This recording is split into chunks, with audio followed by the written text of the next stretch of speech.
Bueno, ¿me escuchan? Sí, doctor, sí lo escuchamos. Ah, Sí, muy bien. doctor.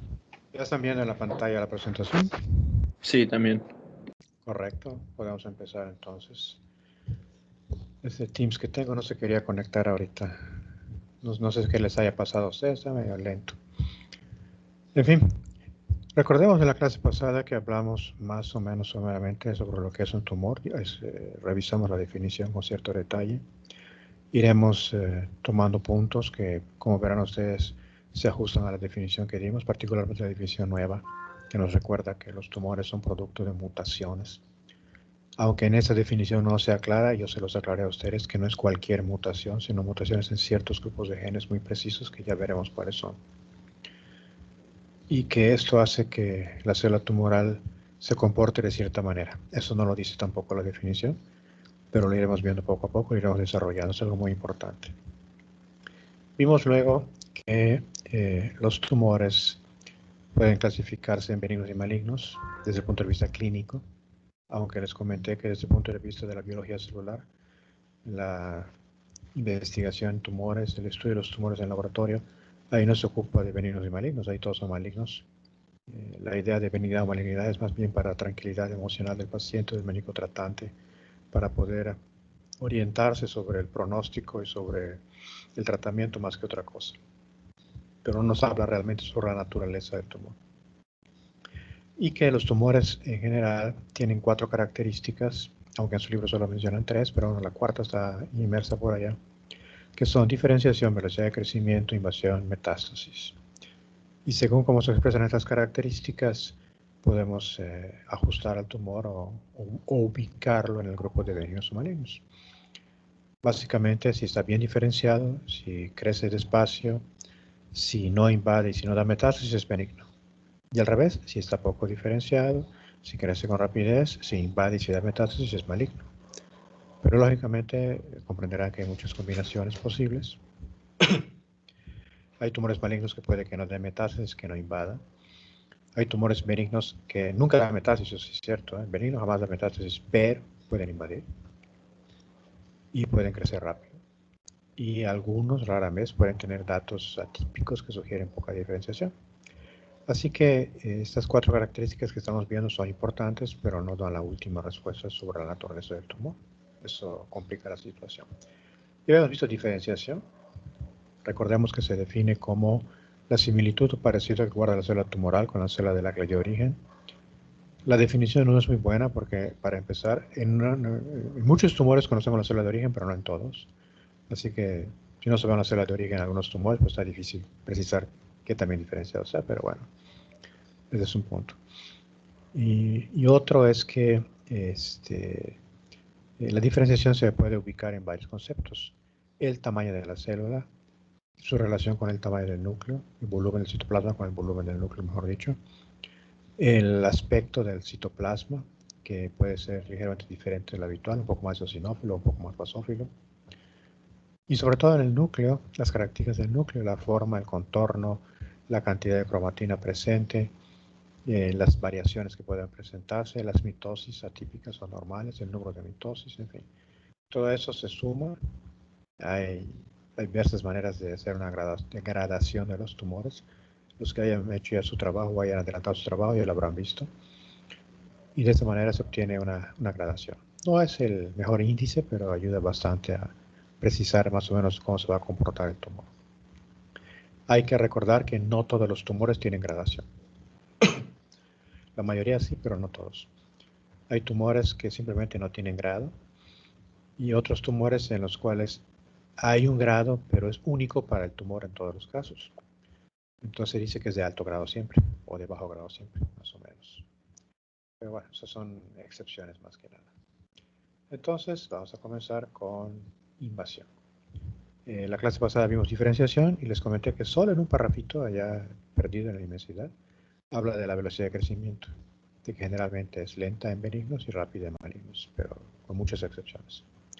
Entonces comenzamos con invasión.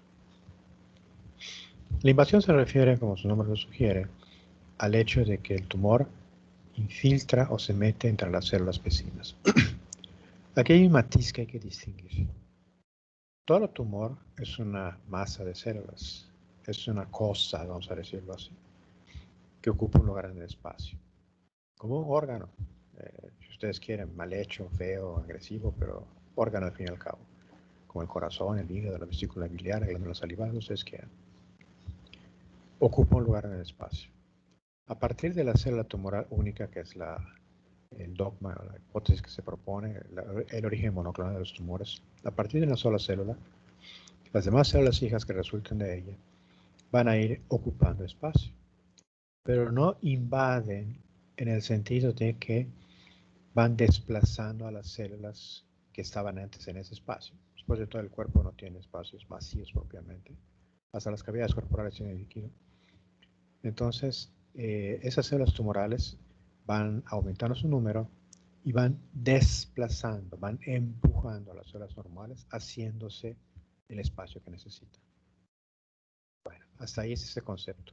¿Qué significa invasión entonces?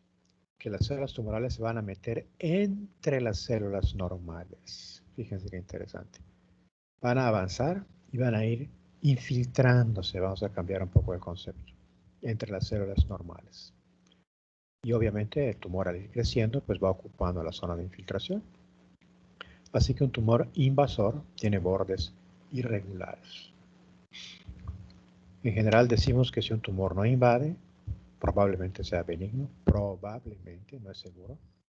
Y si invade, casi seguramente, fíjense, es un poco más preciso, pero no del 100%, casi seguramente será maligno.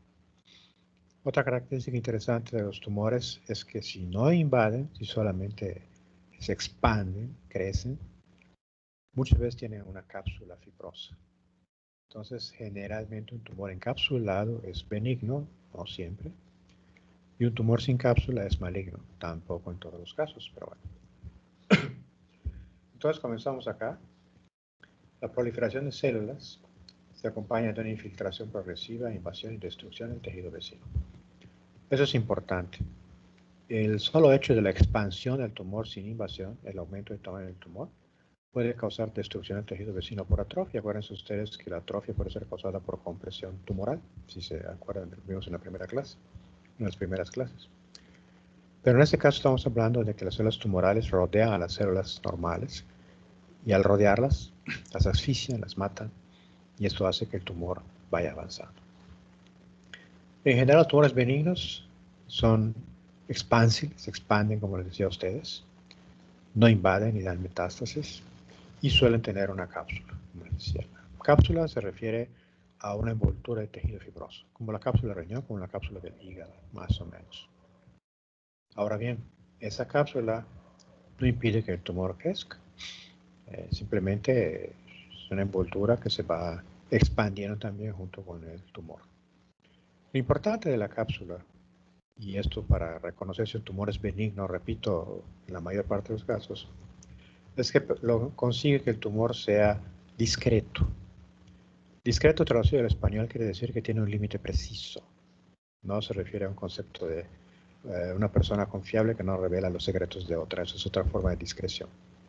Discreto en este sentido se refiere a que termina en un lugar y vemos nítidamente el punto donde termina y donde empieza otro. Esa es la idea de discreción morfológica o anatómica, que se puede palpar con facilidad y es móvil, precisamente porque como está encapsulado y es la cápsula únicamente lo que rodea el tumor, pues se puede desplazar con facilidad. Así que si ustedes sienten que una persona tiene una bolita que se mueve, como diría la canción, que sube y que baja, pero bueno, una bolita que se mueve, pueden suponer ustedes que podría ser un tumor encapsulado y probablemente sea benigno.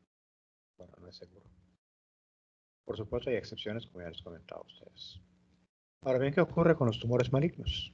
Los tumores malignos generalmente se invaden, por lo tanto no tienen cápsula, y al invadir se fijan en el tejido vecino. La invasión dificulta que se perciba el borde, entonces no tienen borde discreto.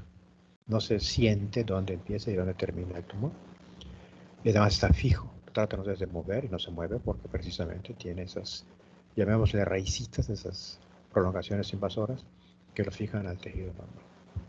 Así que los tumores malignos generalmente, repito, son fijos, de borde mal definido y pues se pueden palpar igualmente en los tumores benignos. Las metástasis, cuando están presentes, eso lo veremos después y lo menciono ahora, son señal sin duda de malignidad. Pero ojo, no se me vayan a confundir, mucha gente cae aquí en una trampa. Porque hay quien dice que si no da metástasis no es maligno, eso no es cierto. El tumor es maligno mucho antes de que dé metástasis. Pero a lo que me quiero referir es que de las características que estamos viendo, ninguna con seguridad nos dice que el tumor es maligno. Ni la diferenciación, ni la velocidad de crecimiento, ni la invasión. Solamente las metástasis. Si hay metástasis es maligno, no hay la menor duda. Pero si no ha dado metástasis, quién sabe. Ahí sí no lo sabemos. Entonces, por favor, nunca vayan a decir es benigno porque no ha dado metástasis. Eso no es cierto. Eso es un error. Bien, entonces continuamos con la invasión. Después de las metástasis, la invasión es una característica confiable, como les decía, para decir que un tumor es maligno. Los tumores malignos suelen rebasar o brincarse límites anatómicos. ¿Qué quiere decir esto? Un tumor maligno del riñón, por ejemplo, puede romper la cápsula del riñón y penetrar en la fascia gerota. Un tumor maligno de estómago podría romper la pared del estómago y perforarse, o invadir páncreas o invadir hígado, por ejemplo. Entonces, hay límites anatómicos, la serosa, la cápsula de un órgano, que en condiciones normales no tienen por qué romperse. Pero el crecimiento del tumor, como invade, permite que se rompa y que se involucre en otros órganos. Un ejemplo clásico que afortunadamente ya no se ve, el carcinoma del cuello uterino. En la época antigua, iba a decir, hace 60, 80 años, no había un tratamiento para el cáncer del cuello uterino y el tumor al crecer invadía el recto por detrás y la vejiga urinaria por delante. De tal forma que en muchas ocasiones la mujer terminaba con una, ¿cómo se puede llamar?, masa de tumor en la pelvis, bloqueaba los ureteros y terminaba la mujer por morir por insuficiencia renal o por bloqueo de la orina, lo cual, como se imaginará, pues es terrible. Y eso por la invasión del tumor que afectaba a los órganos adyacentes. La invasión dificulta la resección quirúrgica. No quiere decir que no se pueda hacer, pero ciertamente a mayor invasión, mayor dificultad, o ya de plano no se puede quitar. Y esto porque la invasión sería tan amplia que quitar el tumor significaría pues, prácticamente matar al paciente, lo cual no va a ser el cirujano. Así que hay tumores inoperables porque la invasión es muy extensa. Es una realidad. Ojo, cuando hablamos de tumores epiteliales, cuando el tumor está limitado al epitelio y no ha roto la membrana basal, decimos que es un carcinoma in situ, que es una etapa preinvasora. Cuando rompe la membrana basal, pues ya es un tumor invasor. Y es importante porque dependiendo del avance de la invasión se puede dar un pronóstico. Si el tumor ha invadido poco, el pronóstico es más o menos bueno. Si ha invadido mucho, el pronóstico es muy malo. Si es in situ, si no ha invadido para nada, el pronóstico es excelente. Se quita completo, el paciente está curado prácticamente. Bueno, hay que insistir en que el carcinoma in situ tiene las características de célula maligna, pero no ha roto la membrana basal. Esto es algo muy importante. Recuerden ustedes que diagnosticamos lo que vemos y la morfología es importante para reconocer la célula maligna. Ya les comenté que no es tan sencillo esto. En la clase pasada les hablaba de la displasia y cómo se analiza en lo que su libro menciona sobre displasia, pues es prácticamente lo mismo que dice sobre la neoplasia. Así que es una cuestión de grado, que como algo subjetivo se puede confundir y prestarse a diversas interpretaciones. Bien. Unas fotos que están en su libro. Aquí tenemos un tumor benigno, que es un fibroadenoma mamario. En la imagen macroscópica, la que está a su izquierda, ahí donde ven el cursor, vean ustedes una imagen circular, correspondería a una pequeña esfera, que es el tumor. Y el resto, ahí donde se ve el cursor moviéndose, es tejido mamario. No sé por qué lo habrán quitado así, supongo porque había fibrosis o algo por el estilo, pero el tumor realmente es este. Aquí hay que aclarar varias cosas. Primero, Es redondo. Está cortado y procede circular, pero bueno, es redondo o esférico. ¿Por qué razón? Porque el tumor crece al igual por cualquier lado. Entonces, si recuerdan más o menos cuál sería la forma de un cuerpo tridimensional en el cual la presión se distribuye en forma uniforme en todos lados y tenga una pared más o menos flexible, pues sería de una esfera. Así que es lo que ocurre con el tumor, por eso se ve así redondo o esférico. Y luego vean la superficie, se ve una superficie brillante. Inclusive hay otra característica, cuando se corta el tumor, el tejido tumoral brinca o se sale. No sé si ustedes han comprado alguna vez una colcha o un cobertor, una manta, que está muy apretada en su envoltura. Y cuando lo sacan, se esponja. Ya no lo pueden regresar a su envoltura. Eso es porque estaba a presión. Lo mismo le ocurre a los tumores en este caso. Están a presión en el interior de la cápsula y cuando se corta, el tejido brinca y sobresale. El aumento de la presión se debe a que hay hinchazón. Y esto se debe a que los vasos sanguíneos que forman el tumor tienen una pared inmadura que permite que salga el líquido. Así que hay un incremento del líquido intersticial, con aumento de la presión intersticial. Eso se los comentaré algún día después. Y esto es muy importante porque cuando la presión es muy grande, puede ocluir vasos sanguíneos y causar muerte de las células tumorales, puede haber necrosis. En general, si el tumor es benigno, está bien diferenciado como este fibroadenoma. Estos cambios que estoy comentando son leves y por lo tanto no hay necrosis, pero sí se observa el abollonamiento del tejido cuando se corta. Es el punto. A su derecha está la imagen microscópica del mismo tumor que vimos a la izquierda. Donde ven el cursor está la cápsula. Ahí tienen, es una capa de tejido conectivo que envuelve el tumor completamente y se ve un borde discreto, acuérdense, nítido, fácil de precisar dónde empieza y dónde termina. Y el tumor es esto. Tiene dos partes, fibro, esta por donde va el cursor, la parte fibrosa, llamamos así, estromal, y adenoma, la parte glandular, que son estas porciones epiteliales que ustedes ven. Hasta ahí lo voy a dejar, hay mucho más que decir, pero no es para un médico general. Simplemente, esta es la idea que podemos apreciar. El tejido mamario no se parece al tejido normal, es diferente, pero viendo las células y demás, los que conocemos histología de este tipo, pues podemos reconocer fácilmente que es una fibroadenoma. Y siempre con la mama tenemos ahora un tumor maligno.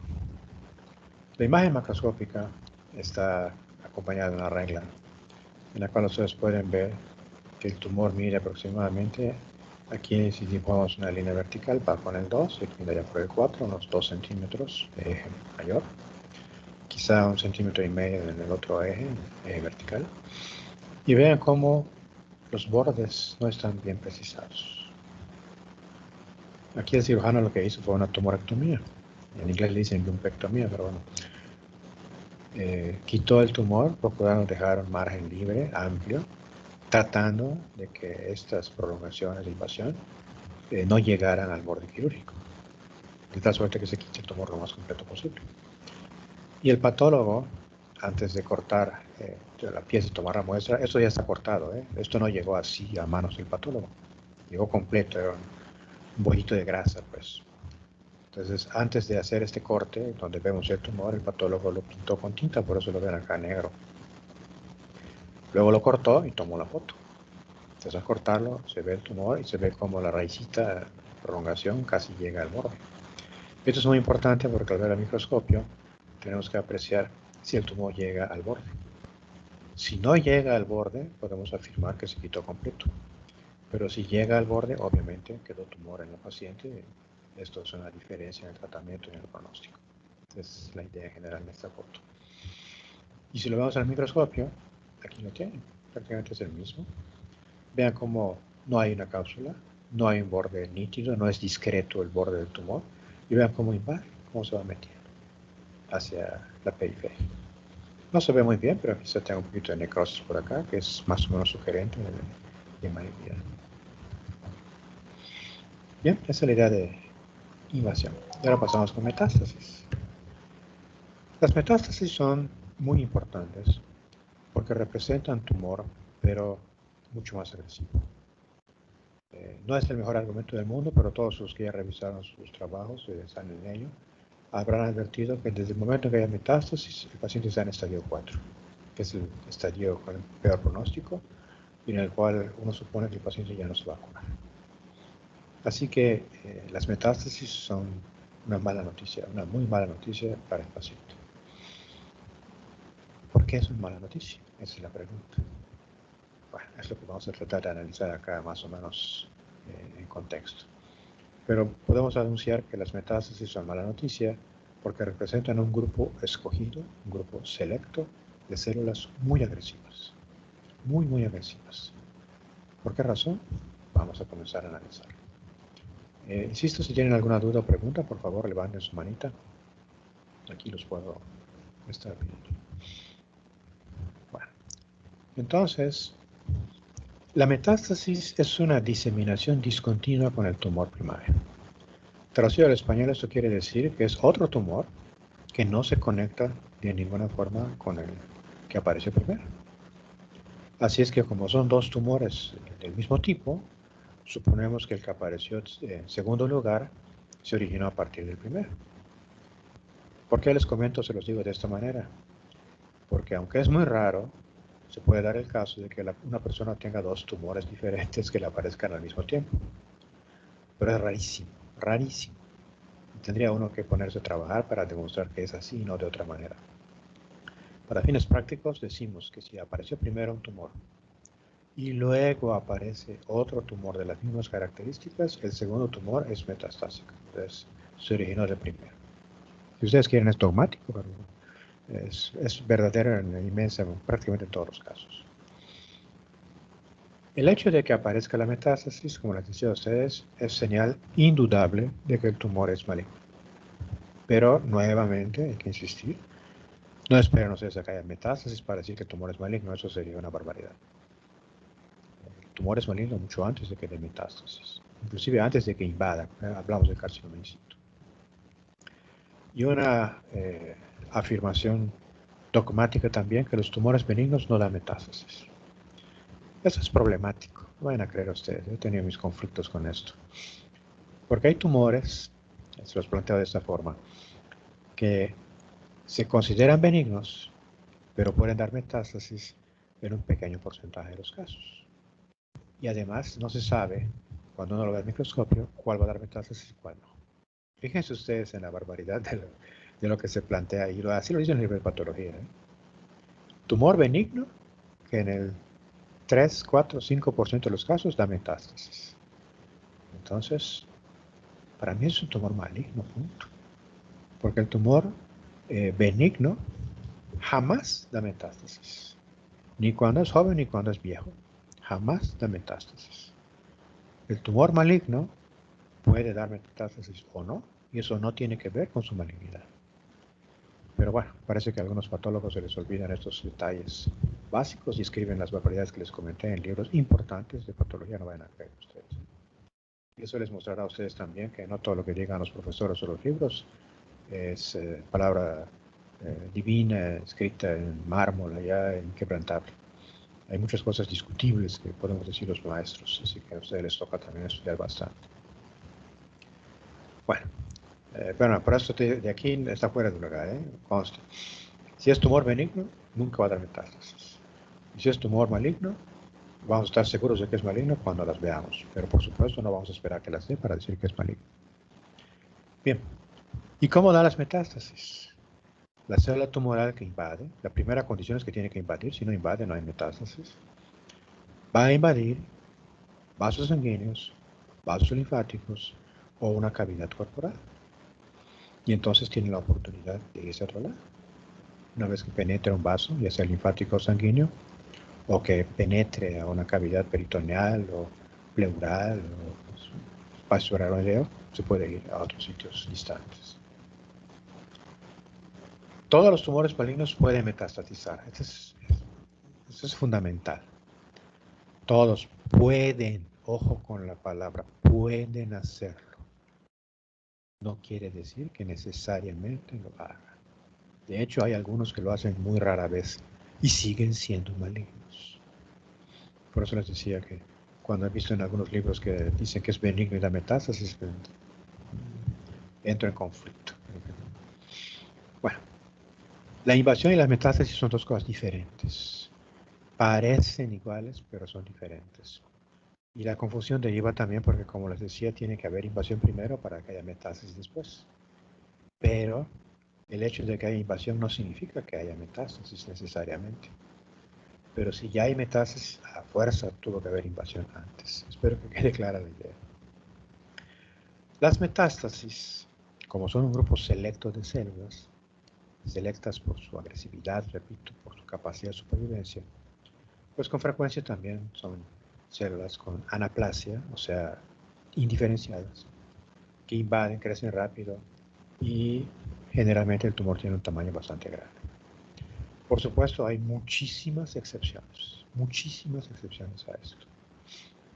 Inclusive hay, bueno, en la realidad, todos los tumores malignos, vamos a decirlo así, pero no podría decir que todos los tumores están soltando células todo el tiempo que pasan en la circulación.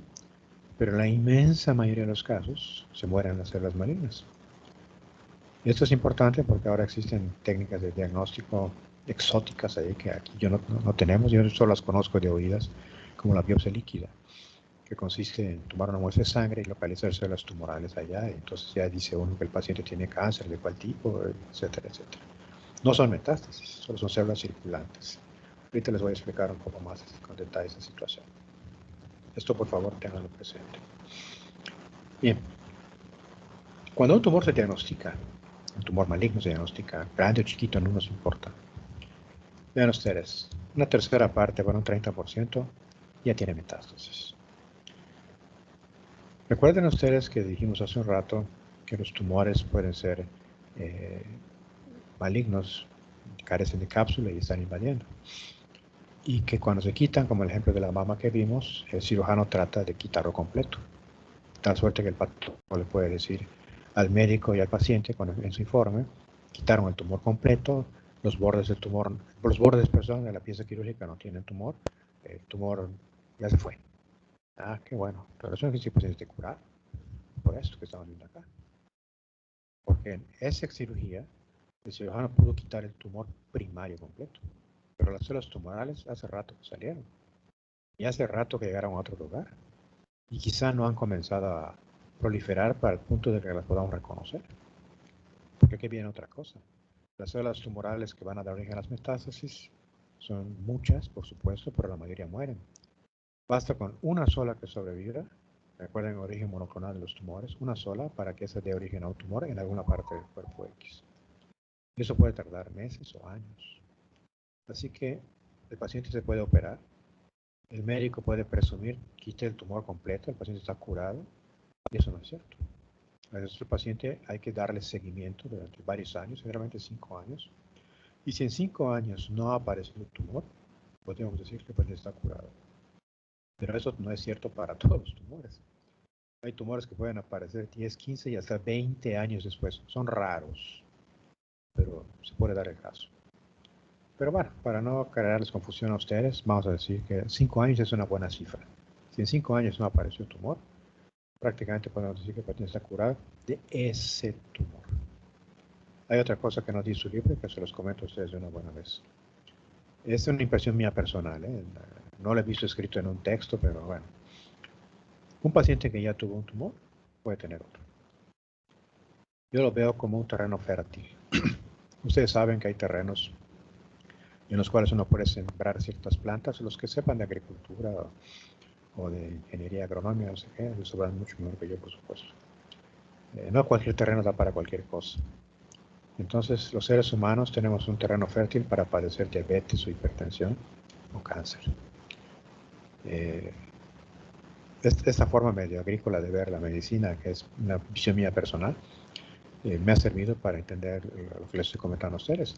Si el paciente ya tuvo cáncer, puede tener otro. Puede tener 2 al mismo tiempo, iguales o diferentes. Lo he visto, no crean, y hasta 3 diferentes. Ahí tuvimos un paciente en el hospital, 3 cánceres diferentes. Entonces, no crean ustedes que un paciente porque ya le quité el tumor está curado. Eso será cierto en muchos casos, pero no en todos. Depende del tumor, depende del paciente, en fin, de toda una serie de circunstancias. Así que hay que insistir en este punto. 30% de los tumores sólidos acá ya tienen metástasis. La palabra sólido hay que explicarla. Hay tumores líquidos, los de la sangre, las leucemias. Y por tumor sólido nos referimos a cualquiera que sea, como su nombre dice, mantenga su forma después de quitarse y no se adapte al contenedor en el cual se encuentra. Bien, las metástasis reducen la posibilidad de curación. No es que no se pueda curar el paciente, pero realmente es bastante difícil porque tendría que el paciente que tener la suerte infinita de que sea una metástasis o dos metástasis accesibles que se puedan eliminar. Generalmente el paciente, por desgracia, suele tener muchas metástasis, no una ni dos, sino muchas, y es prácticamente imposible eliminarlas. Y además hay que insistir, las células son muy resistentes al tratamiento, con quimioterapia o radioterapia. Son células seleccionadas por su resistencia, por eso se volvieron a dar metástasis. Bien, los tumores, aquellos que, ¿cómo podríamos llamarle? El destino, la providencia, como le quieran llamar ustedes, para matar al paciente, ya generalmente da metástasis con el diagnóstico inicial. ¿A qué nos lleva esto? A que nuestro objetivo en el tratamiento de tumores, o en los tumores, mejor dicho, sería primero prevenir, lo que les comentaba la clase pasada. Evitar que aparezcan los tumores. No siempre se puede hacer, hay que insistir.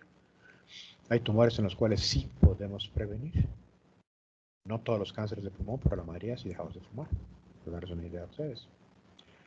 Cáncer de cuello uterino. Si se hace las pruebas de Papa Nicolau a las mujeres con la periodicidad adecuada, se puede prevenir. Antes que aparezca, se encuentra una lesión precursora, la diagnostica y la trata y no hay problema. Pero hay tumores que ni por dónde, un cáncer de páncreas, un cáncer de ovario, cáncer de esófago, generalmente cuando los encontramos ya son avanzados. Así que lo primero sería prevenir. Lo segundo es diagnóstico temprano. Y esto interviene el paciente y el médico. El paciente porque tiene que acudir al médico tan pronto tenga síntomas, que no todo el mundo lo hace. Hay gente que no le presta atención a sus cuadros clínicos, esa tosecita, esa diarrea, esa sangrecita que sale allá por el recto, lo que fuera, lo deja pasar y cuando se da cuenta ya está avanzado el tumor.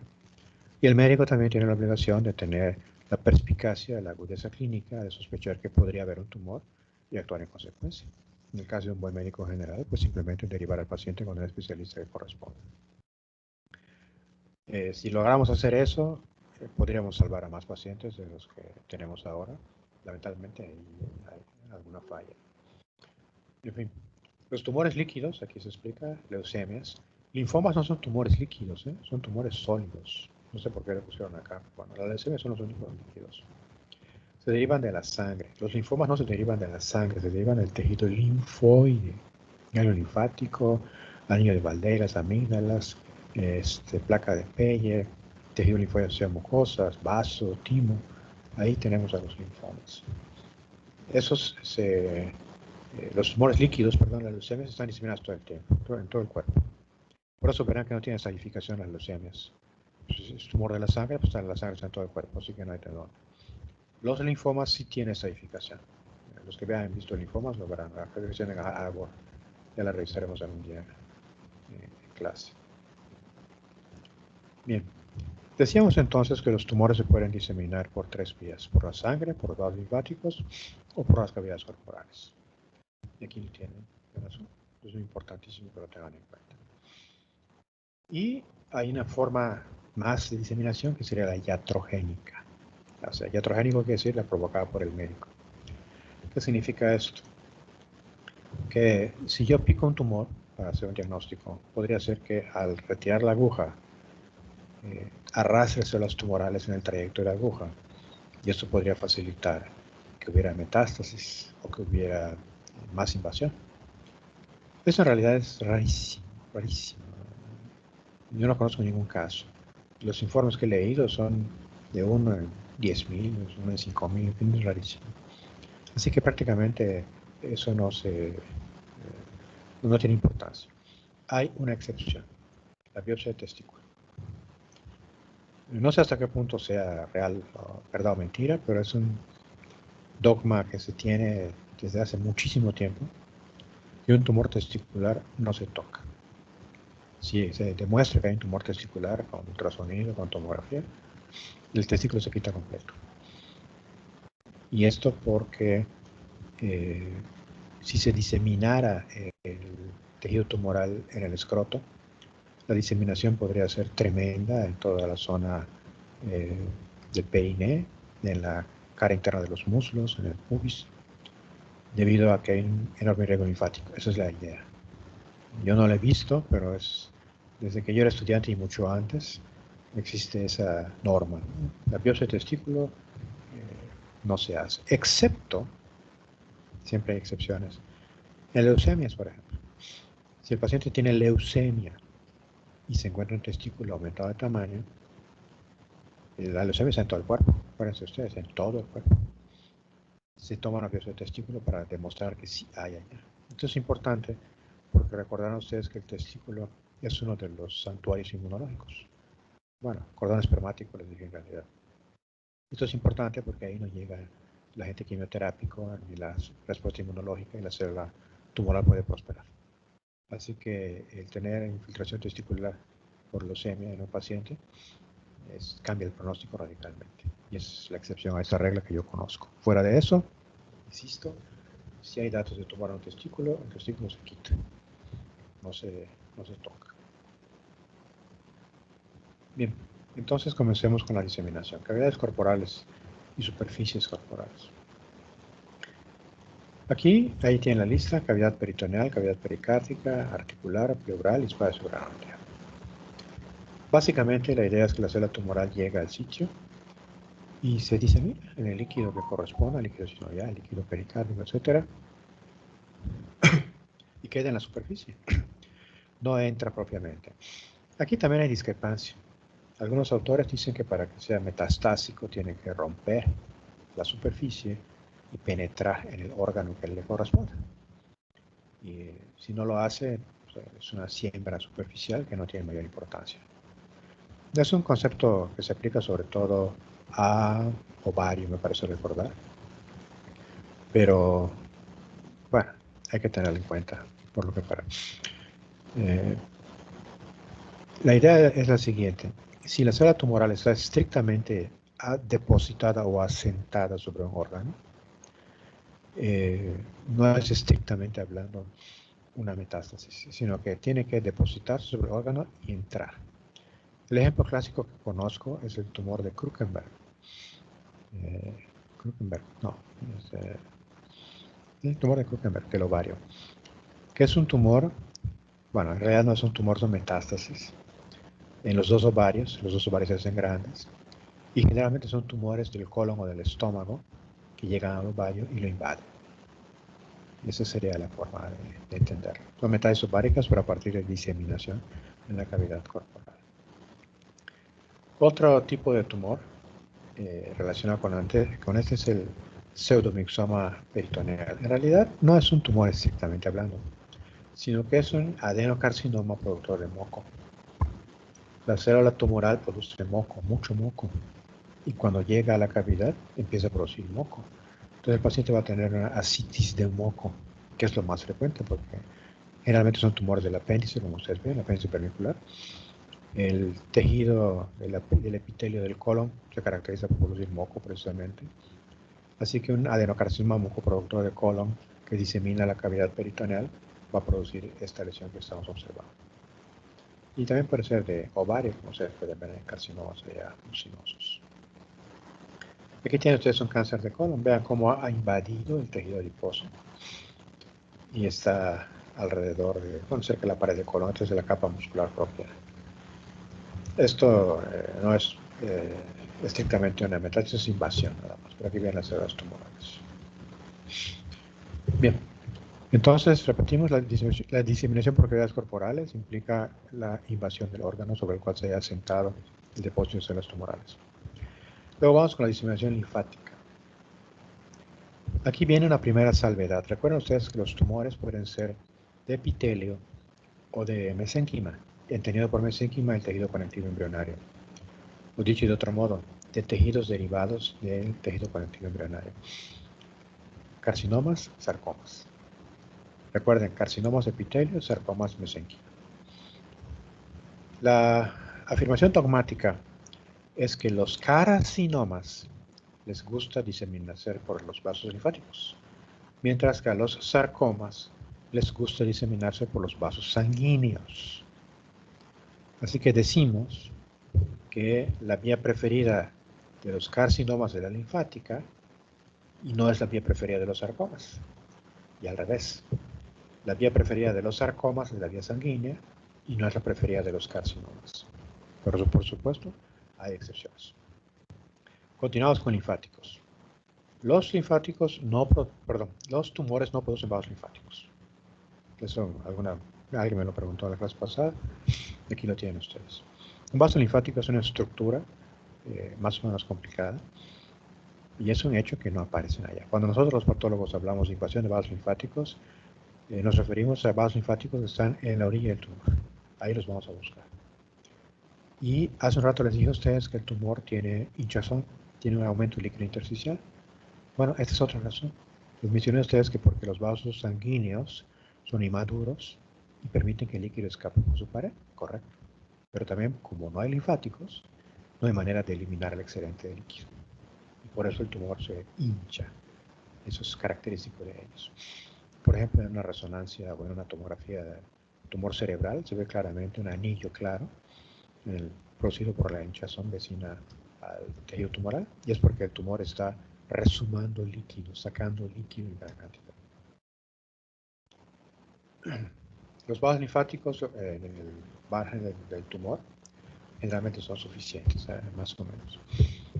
Bien, ¿y a dónde se van a ir las células tumorales? Pues siguiendo el drenaje.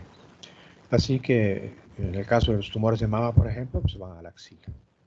En el caso de los tumores de tiroides, cáncer de tiroides, se van a los canales linfáticos del cuello. En el caso del cáncer de colon, se van a los canales linfáticos pericólicos que están alrededor del colon o los que están en el mesenterio.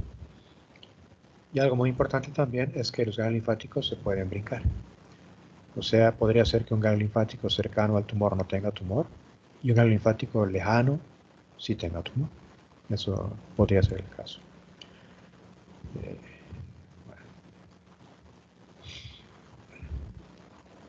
La evaluación de los ganglios linfáticos es muy importante.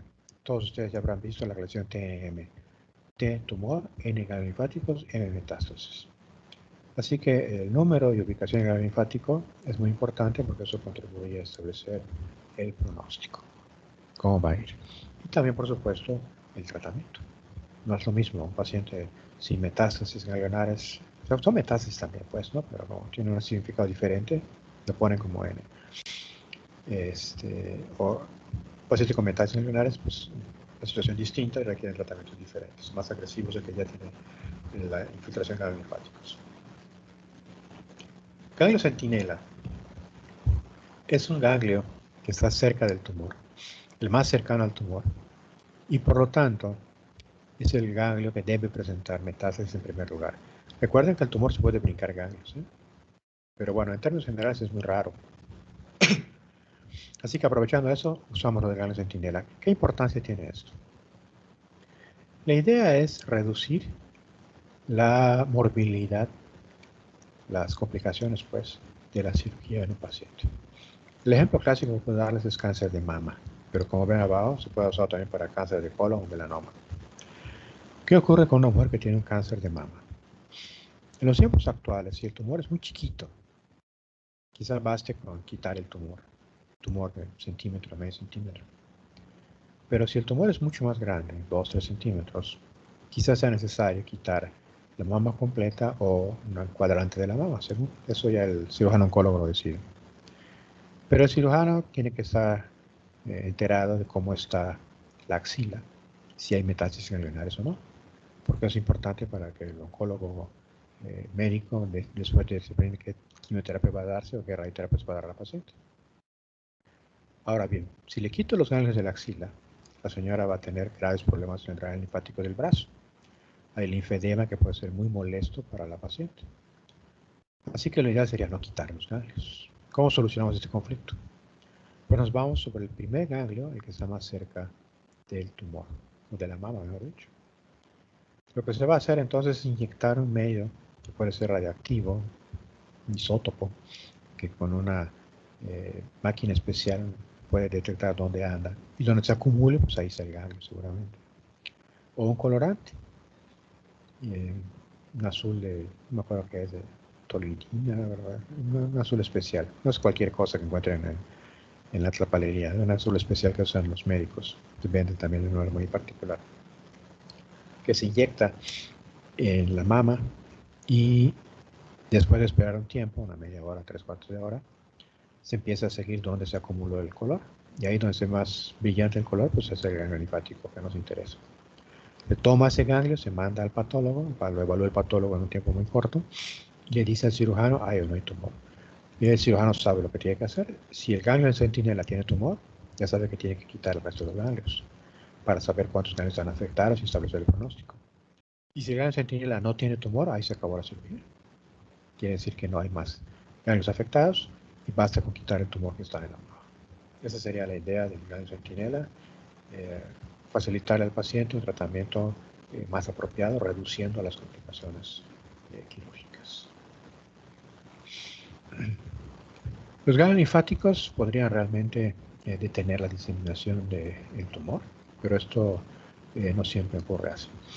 Después de todo, el ganglio linfático es un centro inmunológico en el cual se puede reaccionar contra las células tumorales y esas pueden ser destruidas. También es importante tener en cuenta que el ganglio linfático, al reaccionar al tumor, no significa que necesariamente tenga células tumorales. Puede simplemente que esté llegando material de desecho, material necrótico, lo que fuera del tumor, y el ganglio se va a hacer grande. Así que si encontramos ganglios grandes, aumentados de tamaño, pues, en un paciente que tenga un tumor, no significa que tenga metástasis, puede ser una reacción al tumor nada más. ¿Qué quiere decir con todo eso al final? Que la única manera de evaluar un ganglio es al microscopio. Clínicamente uno puede sentir que el ganglio está grande, pero eso no significa nada. Lo que uno tiene que ver es el microscopio para ver si tiene metástasis o no. Todavía más, puede que el ganglio sea chiquito, tenga aspecto normal y tener metástasis que solo se pueden evaluar al microscopio. Así que es muy importante la evaluación de ganglios, repito, y tiene que hacerse siempre con la colaboración del patólogo que les va a determinar al cirujano si hay o no hay lesión. Y aquí tienen ustedes un ganglio linfático, ahí donde están cursados están las células tumorales. Vean cómo la célula tumoral está en el vaso linfático eferente, saliendo, diseminadas allá. Y el ganglio se ve de un tamaño normal. Recuerden que esto es una imagen tomada al microscopio, así que está aumentada muchas veces. Esto es mucho más chiquito realmente. Pasamos a la diseminación hematógena. Recuerden lo que les dije hace un rato. Hay sarcomas y carcinomas. Los sarcomas les gusta diseminarse por la sangre y los carcinomas no. Los carcinomas prefieren diseminarse por vaso linfático, pero hay excepciones. Bueno, vasos sanguíneos hay varios. Hay venas y hay arterias. Y resulta que la arteria tiene una pared gruesa, resistente, y la vena no tanto.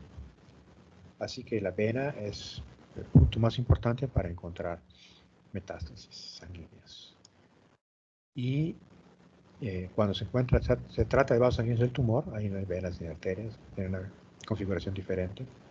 Ahí sí podemos ver dentro del tumor vasos sanguíneos que podrían tener células tumorales.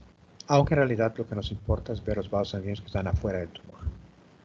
Si los vasos sanguíneos que están afuera del tumor, en la orilla del tumor, tienen células tumorales, ahí estamos hablando de diseminación sanguínea. ¿Qué ruta van a seguir? Bueno, como generalmente son venas las afectadas, porque tienen la pared más delgada, pues simplemente las células tumorales van a seguir la ruta de la sangre, el drenaje sanguíneo. Así que van a terminar en el lugar donde la sangre es filtrada o se colecta. En concreto, si tenemos un tumor de colon, por ejemplo, generalmente se va a ir al hígado. Y si tenemos un tumor en otros sitios, en la mama, por ejemplo, generalmente se va a ir al pulmón. Así que el hígado y el pulmón son sitios donde con mucha frecuencia hay tumores metastásicos que vienen por vía sanguínea de otros lugares. Ese es el punto importante. La célula tumoral va a alojarse. El primer lecho capilar que se encuentra es como un émbolo chiquito, acuérdense ustedes. Y ahí es donde podría comenzar a crecer. El hecho de que haya células tumorales en un sitio no significa que necesariamente ahí vaya a haber metástasis. Les he dicho que hay muchísimas células tumorales que están diseminadas de todo el tiempo. Creo que no les he dicho que muchas mueren, la gran mayoría mueren. Dar metástasis es un asunto bastante complicado porque el cuerpo también tiene defensas que están actuando. Así que esto es algo muy importante. Bueno, les decía, hígado y pulmón son los síntomas frecuentes de diseminación. También puede darse hacia los plexos alrededor de diversos órganos, por ejemplo, de la columna vertebral. Típicamente, próstata y tiroides, cuando dan diseminación sanguínea, generalmente afectan hueso. Se van a la columna vertebral. Es más, cuando nosotros vemos, por ejemplo, tumores productores de hueso, o más bien algo que parece un tumor productor de hueso en sitios donde no suele haber normalmente tumores productores de hueso, como la columna vertebral, generalmente pensamos que se trata de metástasis. Y un tumor que con frecuencia da metástasis a hueso es próstata en el caso de los varones.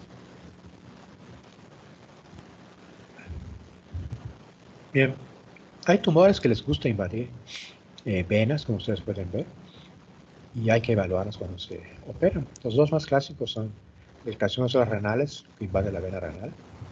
Cuando se hace una resección de un riñón completo, los patólogos estamos obligados a evaluar la vena renal para ver si hay tumor adentro. Si hay tumor dentro de la vena, es posible que el paciente haya tenido émbolos tumorales que vayan ya estar en los pulmones, por ejemplo. Y también el caso del carcinoma de hígado. Cuando se pueden operar y se encuentra tumor ahí, pues es importante evaluar. Si es malo encontrar tumor en vasos linfáticos, es peor encontrar en vasos sanguíneos. Porque eso significa que la diseminación ya llegó a muchos lugares. Me explico en esto. El vaso linfático va a ser drenado en ganglios linfáticos. Y el ganglio linfático puede ser una barrera para el avance del tumor. Pero si el tumor está en un vaso sanguíneo, no hay barrera. Se va por todo el cuerpo. Y puede aparecer en cualquier sitio. Realmente no aparece en cualquier sitio, pero digamos que podría aparecer en cualquier sitio. Les dije a ustedes que puede compararse a las células con personas. Y por supuesto la célula tumoral se puede comparar también con personas. Entonces, si recordamos cómo son las migraciones de las personas, entenderemos un poco mejor cómo son las metástasis de las células tumorales. Una persona que migra, que decide abandonar su casa e irse a otro país, no se va a cualquier país.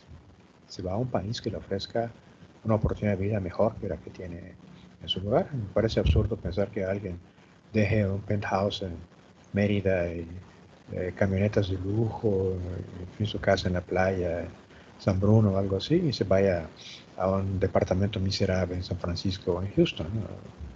Peor aún que se vaya a La Habana o Santiago de Cuba, ¿no? O hasta Caracas en Venezuela, ¿no? Uno no escucha eso. Se van a lugares que le ofrecen cosas mejores, donde pueda conseguir más cosas. Por supuesto, los que migran suelen ser personas que tienen problemas económicos o sociales o los impulsan a dejar lo que tienen y marcharse a otro lado. La célula tumoral es exactamente eso. Abandona un lugar hostil. La zona del tumor es bastante hostil, aunque ustedes no lo crean.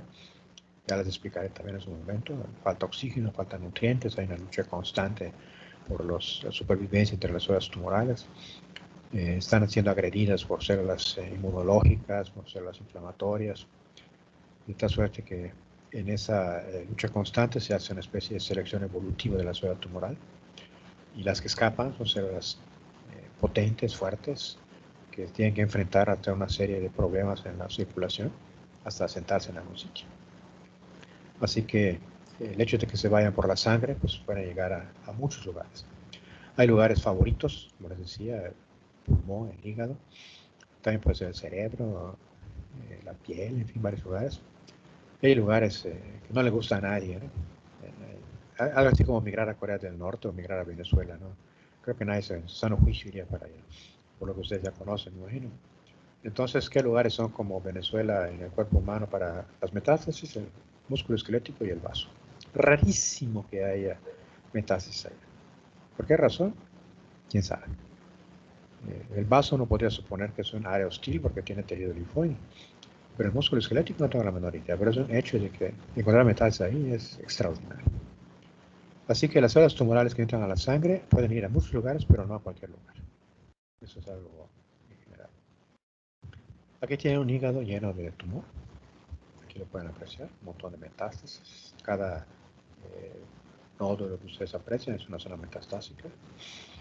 Y aquí tienen el pulmón, es el tejido pulmonar, entonces va el cursor, y aquí da tumor, células bastante chiquitas, que está creciendo el tejido pulmonar. ¿Cuál es? ¿Quién sabe en este caso? Y en fin, para terminar acá esta parte, aquí están las características que decía usted: diferenciación, velocidad de crecimiento, invasión local y metástasis, que permiten supuestamente distinguir entre benigno y maligno. Pero todas son variables, tienen muchas excepciones, excepto el hecho de que las células, tumores malignos, cuando dan metástasis no hay la menor duda de que son malignos. Pero insisto, el hecho de que un tumor no tenga metástasis no quiere decir que no sea maligno, puede ser maligno. Y aquí pueden ustedes comparar en el dibujo lo que es un tumor benigno con un tumor maligno. En este caso, un tumor benigno de la pared uterina contra otro maligno del mismo sitio. Los tumores benignos suelen crecer lentamente, suelen ser pequeños, suelen estar bien delimitados, no tienen necrosis, no tienen mitosis anormales, están bien diferenciados. Los tumores malignos suelen ser grandes, crecen rápidamente, pueden tener necrosis, invaden los sitios adyacentes, están poco diferenciados, suelen tener hemorragia también. Y estos son detalles que le permiten al clínico o al patólogo en su caso más o menos tener una idea. Al final lo que importa es el examen microscópico, porque el examen macroscópico, que es lo que se ve aquí, es que sea grande, poco definido, etc., pues está sometido a muchas variaciones. Y con eso terminamos esta parte. ¿Dudas, preguntas, aclaraciones, comentarios?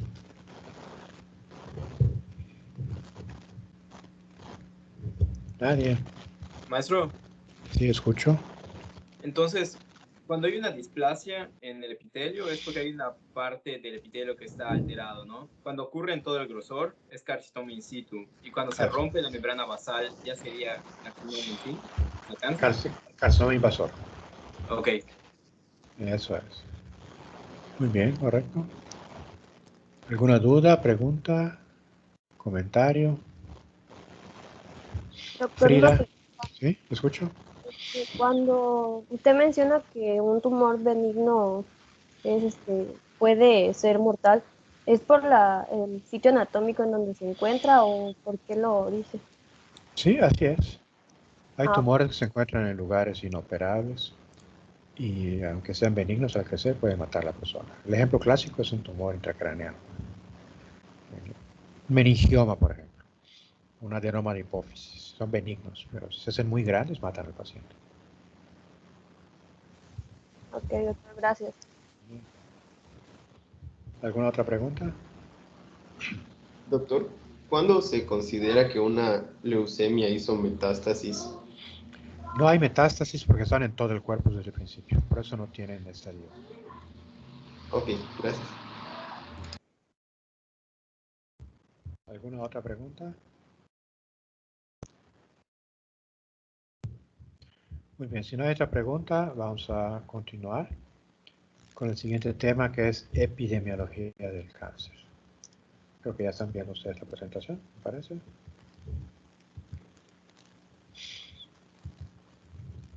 Bueno. En el trabajo que ustedes están haciendo, este quizás es el apartado que me importa que más tengan en cuenta. La epidemiología de los tumores malignos. Obviamente, cuando uno estudia los tumores, todo es importante. No pretendo decir que una cosa sea más o menos importante que otra. Pero para un médico general, por aquí hay que empezar.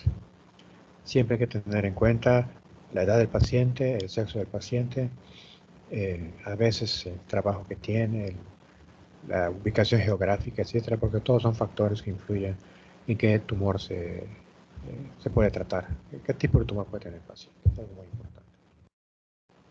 Así que estudiar los patrones de cáncer en las poblaciones ha contribuido muchísimo a conocer a estas enfermedades.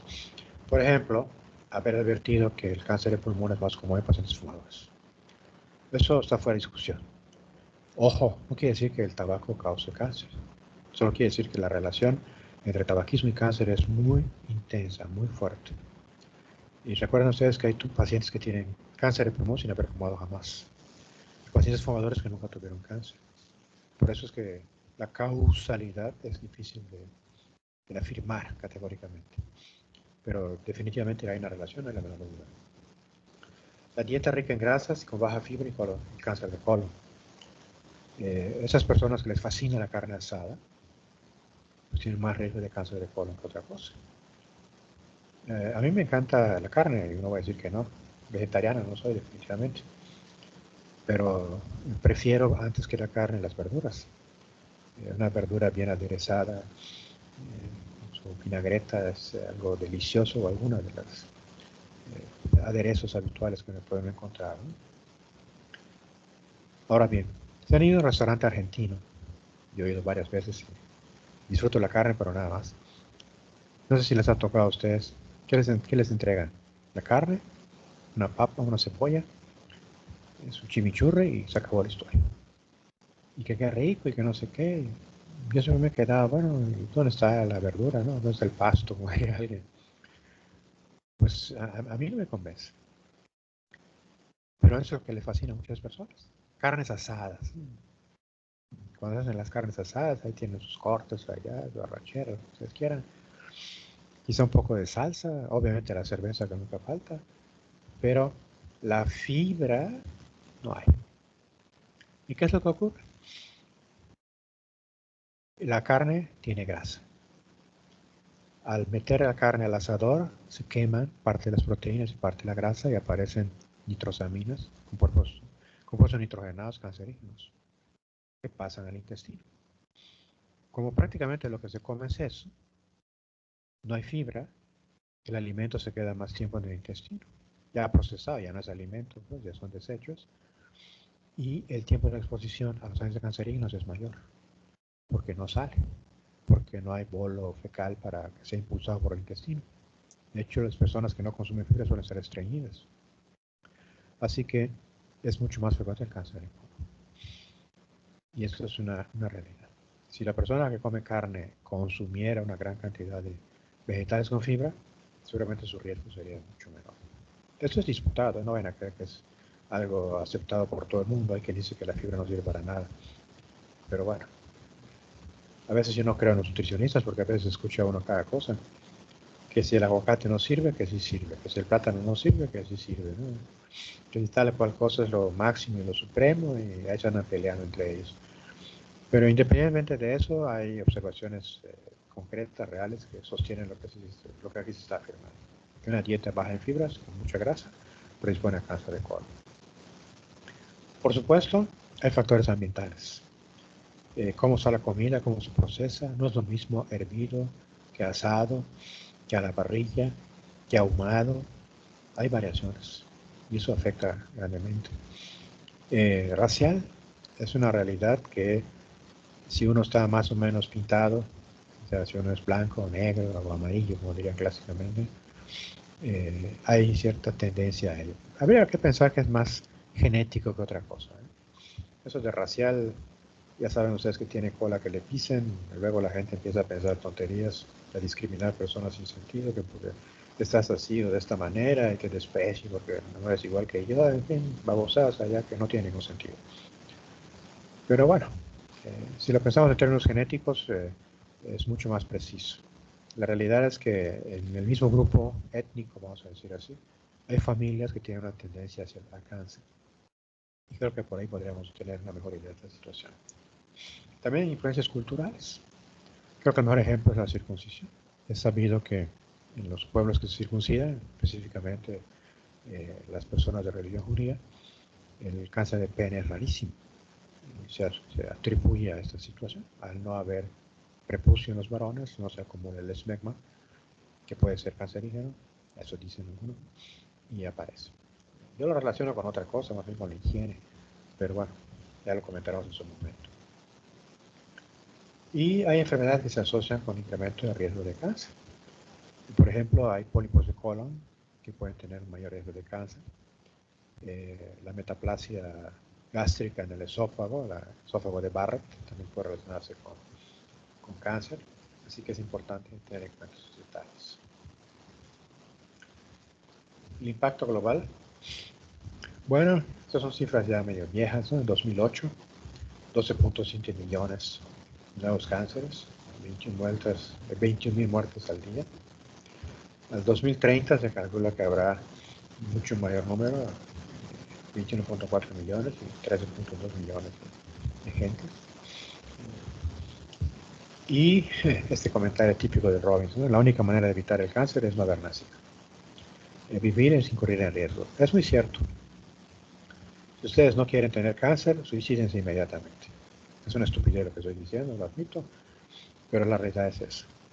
Cualquier persona que se viva X tiempo, así se vaya a lo profundo de un bosque, lo más lejos de la civilización, para evitar cualquier contaminante, para evitar cualquier agente químico, artificial, como dicen, y que viva completamente orgánico, ecológico, lo que ustedes quieran, autosustentable, etcétera, etcétera, de todas maneras tiene riesgo de cáncer.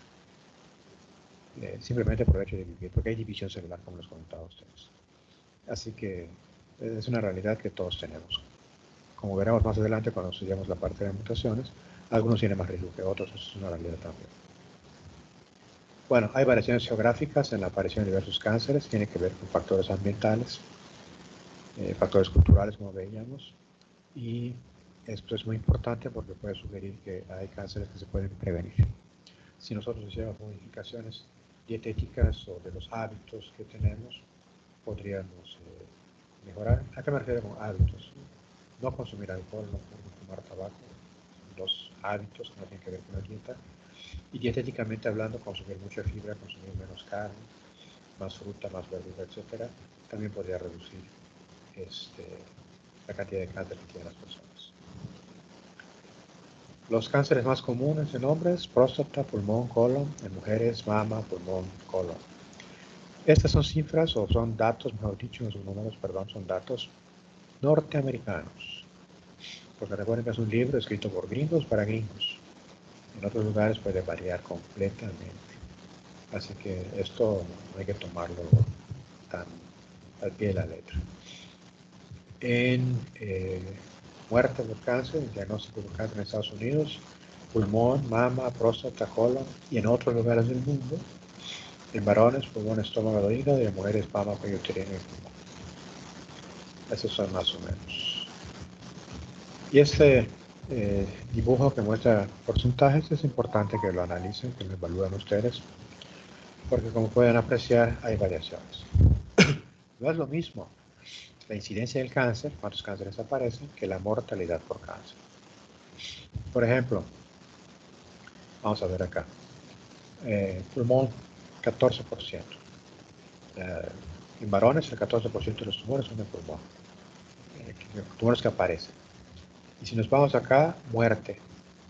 Los varones que mueren por cáncer de pulmón es el 28%. ¿Qué significa esto? Que el cáncer es común. Vean ustedes que del total de cánceres, está superado por la próstata, luego sigue pulmón. Pero si vemos los que matan a los hombres, el más abundante es pulmón y el segundo lugar que es de la próstata. Lo cual quiere decir que el tumor de próstata es muy común, pero mata poco. El tumor de pulmón es común, no tanto como la próstata, pero mata mucho. Así que si ustedes van analizando, llegan a las consecuencias que les estoy comentando. Esto es importante que lo tengan en cuenta. Si bien las cifras, insisto, son norteamericanas, algo de eso se puede aplicar. Ya ustedes, por ejemplo, mama, 29%. Si vemos las cifras, es el tumor más común en mujeres. Ahora, muerte de mujeres. ¿Cuál es el más común acá? Mama, no, pulmón, perdón. 26% contra 15%.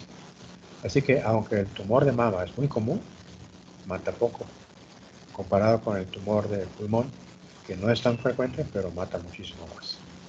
Así que nuestra conclusión sería que en hombres y mujeres los cánceres de pulmón son mucho más agresivos que los cánceres de próstata en el hombre o de mama en la mujer. Y así podemos ir comparando la situación. Y son cosas muy importantes que deben tener en cuenta.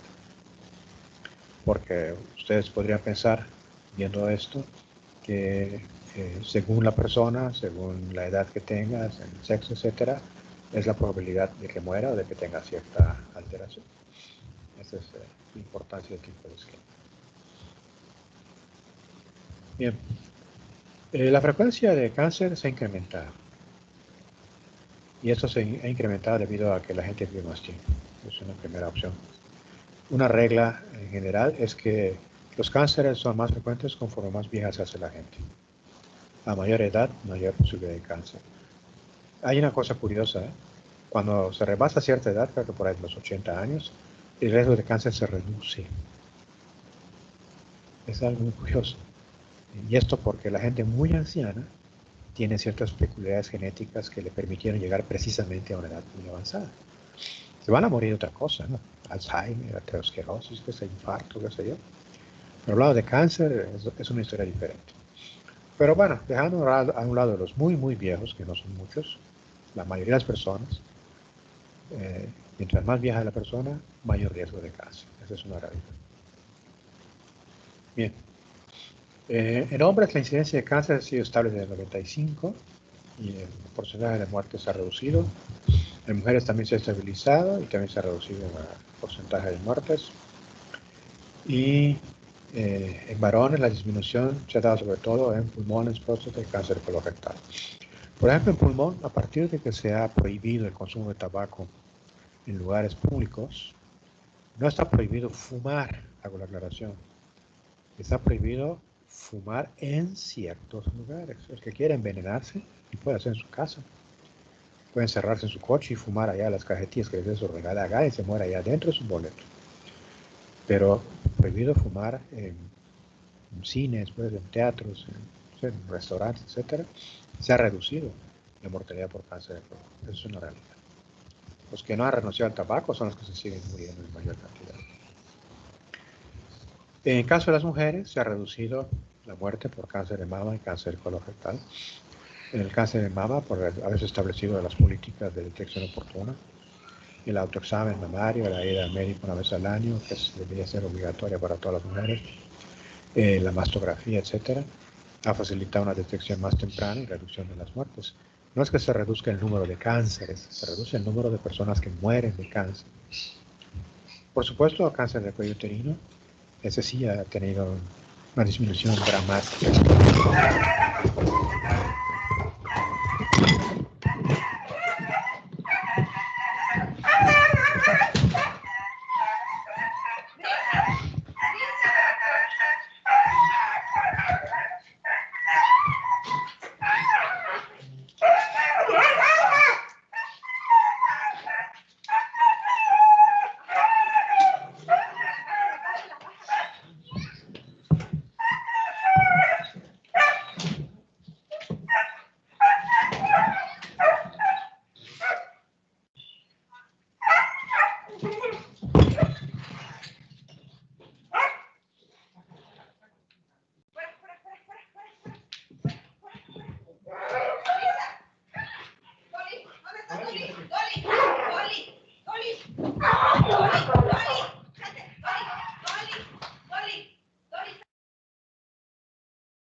Doctor, está silenciado.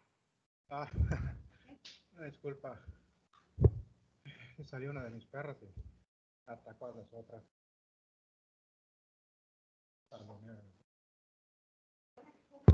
Continuamos con esto.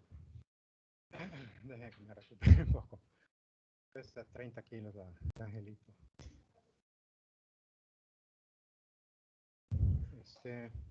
Les decía a ustedes que en el caso del cáncer de cuello uterino se redució muchísimo a través de la revisión de las pacientes, de las mujeres en general, perdón.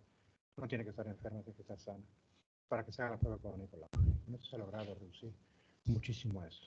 Por supuesto también el cambio dietético.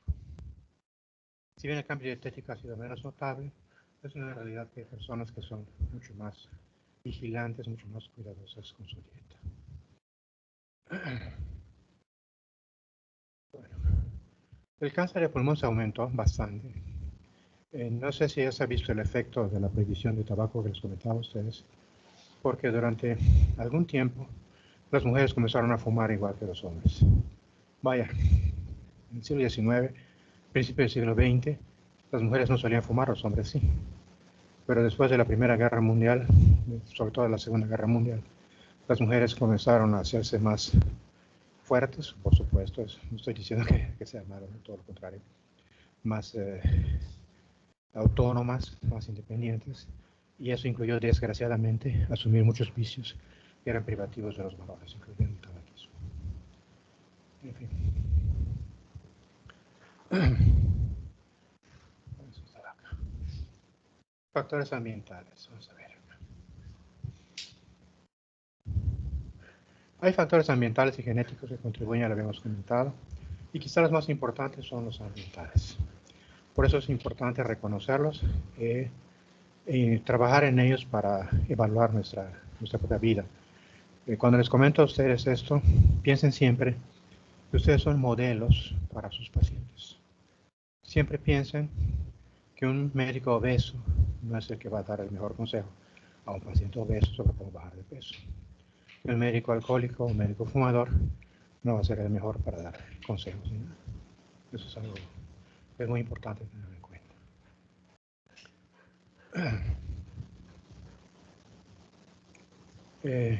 Tenemos hígado, estómago, esófago, vejiga urinaria, la faringe, etc. Y tiene que ver con los diversos factores que les he comentado a ustedes, la dieta, etc. Y demás. El cáncer de mama en países desarrollados tendría que ver con la disminución en la paridad. A menos hijos, mayor exposición a los estrógenos, menor tiempo de periodo gestacional, digamos, y esto lo incrementa. Así que una mujer que tenga 0 hijos o que tenga solo 1 o 2 tiene mucho mayor riesgo de cáncer de mama que una mujer tenga 4, 5, 6 hijos. De ninguna manera estoy promoviendo que las mujeres tengan 4, 5, 6 hijos. Es mucho más cómodo, más apropiado tener 1 o 2 nada más. Pensando siempre en que toda mujer tiene derecho a un desarrollo social, económico, a dar pleno uso de todas sus capacidades intelectuales, sabiendo que los hijos para cualquiera, hombres y mujeres, pues son obviamente un esfuerzo enorme al que hay que dedicarle tiempo. Pero bueno, la realidad es esa. Mientras menos hijos, menor riesgo de cáncer de mama. Bueno, aquí tienen ustedes las variaciones de incidencia de cáncer en varones. Vean ustedes cómo hay lugares donde predomina el cáncer de próstata y en otros lugares predominan otros cánceres. No es lo mismo ser mexicano que ser, ¿qué será acá? De Arabia Saudita, creo que es este lugar, o de, ¿qué es esto? Creo que es Pakistán, Irak, no sé qué cosa, Mongolia. Hay lugares, tumores diferentes. Japón, es más frecuente el cáncer de estómago en Japón, por ejemplo. Así que tenemos que estar conscientes de cuáles son los tumores más comunes en nuestra comunidad. Y en el caso específico del cáncer de mama, que generalmente es de mujeres, se dice que el 99% o más ocurre en mujeres y menos del 1% en varones. Así que cuando vemos esto, prácticamente se refiere a mujeres. Y vean ustedes cómo hay grandes diferencias. Países con un desarrollo económico, llamémosle social, también muy alto, tienen mucho más cáncer. Precisamente países donde las mujeres pueden alcanzar su mejor desarrollo intelectual y económico. Canadá, Estados Unidos, Argentina, Australia, Gran Bretaña, Francia, Alemania, países escandinavos. Y en cambio, países donde las mujeres están muy mal, desafortunadamente, donde todavía la paridad es muy alta, se las considera mal, pues, se las trata mal, tienen menos cáncer de mama, porque hay una menor exposición a eso. Tiene que ver mucho con esta situación que estamos comentando. Bien, agentes infecciosos. Hasta un 15% de los cánceres tendrían que ver con esto. Uno muy común es el virus del papiloma humano. Tiene que ver con cáncer de cuello uterino. Es sumamente frecuente. Se calcula que más o menos la mitad de las mujeres están infectadas o han estado infectadas con virus del papiloma humano y posiblemente sean más. La gran mayoría de los virus del papiloma humano no producen cáncer realmente, pero hay un grupito ya que sí produce cáncer. Y ese grupito es suficiente para llamar la atención y para producir una incidencia alta de ese tipo de tumores. No solamente es el virus del papiloma humano, hay otros también. Tenemos al virus del sarcoma de Kaposi, que ya vimos anteriormente. Tenemos al Helicobacter pylori, etc. Tabaquismo, que habíamos revisado y comentado, que produce cánceres en muchos lugares, boca, faringe, laringe, esófago, etc. El consumo de alcohol, que les he comentado a ustedes muchísimo. Algunos dicen que produce cáncer, pero creo que los investigadores más serios coinciden en que no lo produce, pero sí facilita que los que producen cáncer lo hagan con más libertad y con mayor potencia, vamos a decirlo así, es un potenciador. Incrementa el riesgo de orofaringe, laringe, esófago y es sinérgico con el tabaco. Así que recuerden ustedes que en una clase les dije y se los repito ahora, si ven un fumador que consume tabaco, esa persona está más cerca del cáncer que cualquier otro. Dieta, ya habíamos comentado sobre la dieta rica en grasas. Y por eso alguna vez les dije a ustedes en una clase previa que si quieren ver a un yucateco candidato a cáncer, un yucateco gordo, comiendo sus tacos de cochinita, con su cerveza y que después se toma su cigarro para sentirse mejor. Ahí lo tienen. Obesidad, comida grasa, tabaco y alcohol. Y esa persona está invitando al cáncer a que llegue a su cuerpecito. Eso es muy importante que lo veamos. Y vea que se relaciona con cáncer de colon, como decía, próstata, mama, etc. Bueno, aquí está lo de la obesidad que les decía. El sobrepeso se relaciona definitivamente con ello. 14% de las muertes por cáncer en hombres y 20% de mujeres pueden atribuirse a la obesidad. La historia reproductiva, ya les he dicho a ustedes que las mujeres que tienen menos hijos o ningún hijo tienen mucho mayor riesgo de cáncer porque tienen mayor tiempo de exposición a estrógenos. El embarazo implica una reducción de la exposición a estrógenos, un incremento de progesterona que no tiene que ver con cáncer. Y el cáncer es sobre todo de mama, pero también puede ser de endometrio en el útero. ¿Y ambientales cuáles otros? Luz ultravioleta. Aquí en Yucatán tenemos un sol maravilloso y el sol es muy bueno, definitivamente, pero también es muy malo porque tiene radiación ultravioleta y la radiación ultravioleta produce cáncer. Así que no es ninguna sorpresa decirles a ustedes que en Yucatán hay muchísimos pacientes con cáncer de piel. Si nos regresamos a una imagen anterior, acá a esta, donde se ven las personas, hombres y mujeres,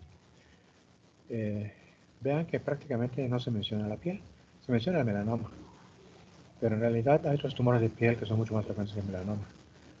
Y eso se debe a que el cáncer de piel, aunque es el más frecuente, fíjense bien, el cáncer de piel es el más frecuente, es el que menos mata, el que más se cura o se cura más fácilmente. Así que por alguna razón misteriosa no lo incluyen acá en las estadísticas. Pero eso debería figurar en primer lugar, si nos atuviéramos a lo que se comentaron a ustedes. Aquí me adelanté. Estamos por acá. Estamos. Así que la radiación ultravioleta va a producir cáncer de piel, que es muy, muy frecuente. Si viviéramos en Noruega, no sé, en Finlandia, posiblemente no tendríamos este problema.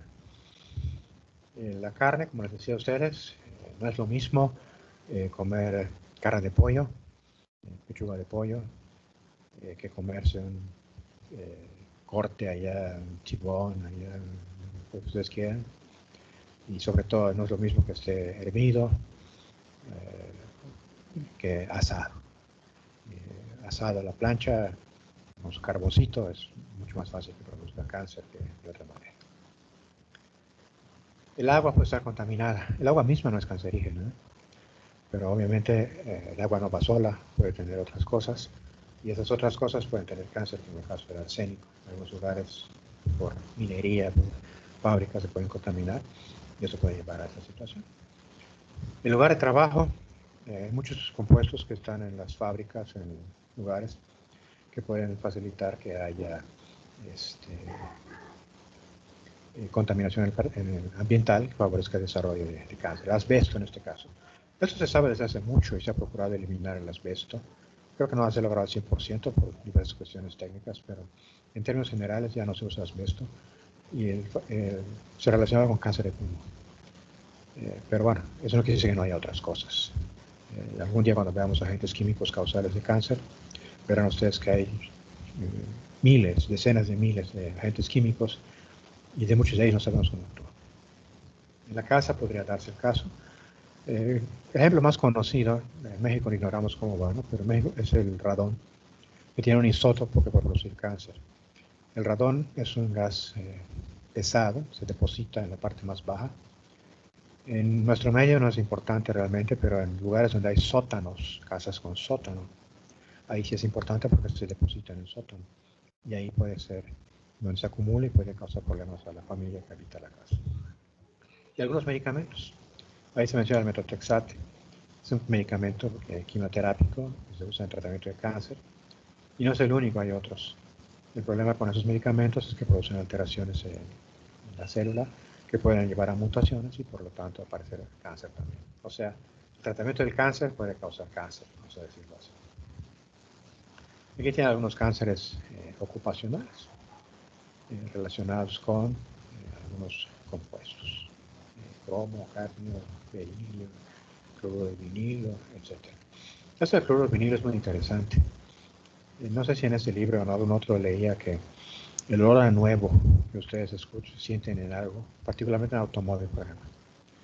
Si han tenido la oportunidad de que ustedes o alguien compren un carro nuevo, se suban al coche y sienten ese olor a nuevo, que a mucha gente le encanta. Malas noticias, ese olor a nuevo son los químicos que están soltando todos los plásticos del coche y la mayoría son cancerígenos. Así que no es para sentirse muy contento que digamos tener eso allá. Edad. Bien. Hay varias reglas generales que se pueden aplicar a los tumores. Y estas reglas generales ayudan al diagnóstico. Primera regla general, ya se las comenté. A mayor edad, mayor riesgo de cáncer. O dicho de otra manera, los cánceres en niños son raros, los cánceres en viejos son más frecuentes. Otra regla, ya empezamos aquí con la edad, de una vez se las digo. Los carcinomas son más frecuentes en adultos. Los sarcomas y algunos tumores específicos en niños son más frecuentes en niños. Recuerden que los tumores malignos, básicamente, una clasificación burda, son carcinomas de epitelio y sarcomas de tejido mesenquimatoso. Así que si hablan de cáncer de pulmón, de epitelio, ¿no? El cáncer de hígado, cáncer de colon, son mucho más frecuentes en adultos y no en niños. Así que si algún día, por ejemplo, les dicen a ustedes, tengo un niño de 14 años con cáncer de pulmón, caray, ¿no? Así como que no me la creo porque tiene 14 años cáncer de pulmón, tendría que ser algo rarísimo. En cambio, si me dicen, tengo un hombre de 56 años con cáncer de pulmón, es perfectamente razonable porque está en la edad. Esa es la idea de conocer la edad.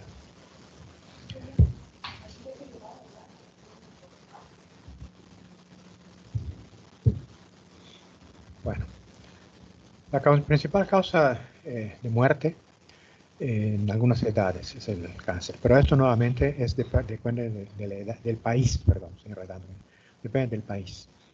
Si estamos hablando de Venezuela, o de Paraguay, o de Bolivia, pues ahí son enfermedades infecciosas. Pero cuando hablamos de países con un sistema de salud en un estado económico más o menos avanzado, Francia, Alemania, Países Bajos, Dinamarca, pues ahí estaríamos hablando de esto que estamos comentando. Y aquí está lo que les decía a ustedes. Después de los 80, el número de muertes por cáncer se reduce. Y